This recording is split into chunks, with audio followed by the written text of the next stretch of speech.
Hi, this is Brian, and today we're going to be talking about your heating and air conditioning system, specifically filters, what to look for, how to change them, and why you need them.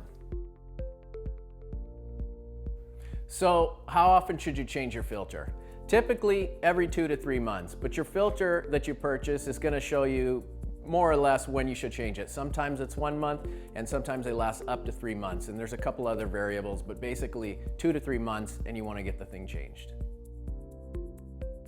So now let's talk about what a filter actually does for your heating and air conditioning system and what it's doing for you in your home. Basically, your heating and air conditioning system's pulling air into it, conditioning it, and blowing it out the different vents that are in your home.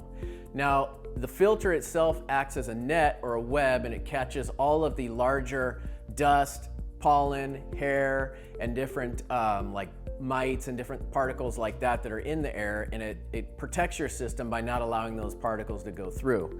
There's a couple of different types of filters. There's many different types actually, but there are two here. This is a really super basic filter. As you can see, it's almost see-through. Probably not going to protect the system and really not going to catch much, so this would be a last resort. This is a higher quality filter here. As you can see, it's rated to catch more of the dust, particles, pollen, some smoke, and the different things that are in the air, viruses and what have you. But this is probably a better choice if you were going to choose between one of these.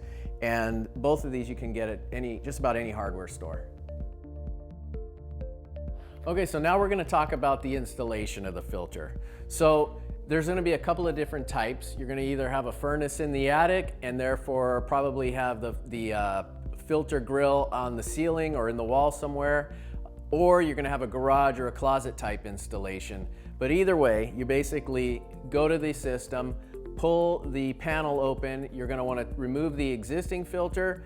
Be real mindful of the measurements of your existing filter so you get the correct size, because that is super important. You don't want to get one that's too small or too big and you have to cut it to fit. You can get the exact same size. The other thing to really watch out for is these arrows. The arrows on these filters show you which direction to install the filter so that the airflow is basically traveling in the distance of the arrow. And something to just a real quick cheat sheet type item is the arrow is always going to be pointed into the system. So it's never going to be pointed out of the system. It's always going to be pointed in, because the system's pulling air into it. All right, guys, that wraps up this video on heating and air conditioning filters. And look, you get what you pay for, whether it's a $2 filter or a $35 filter. There's many options. You got to do what's right for you and what you feel is best for you.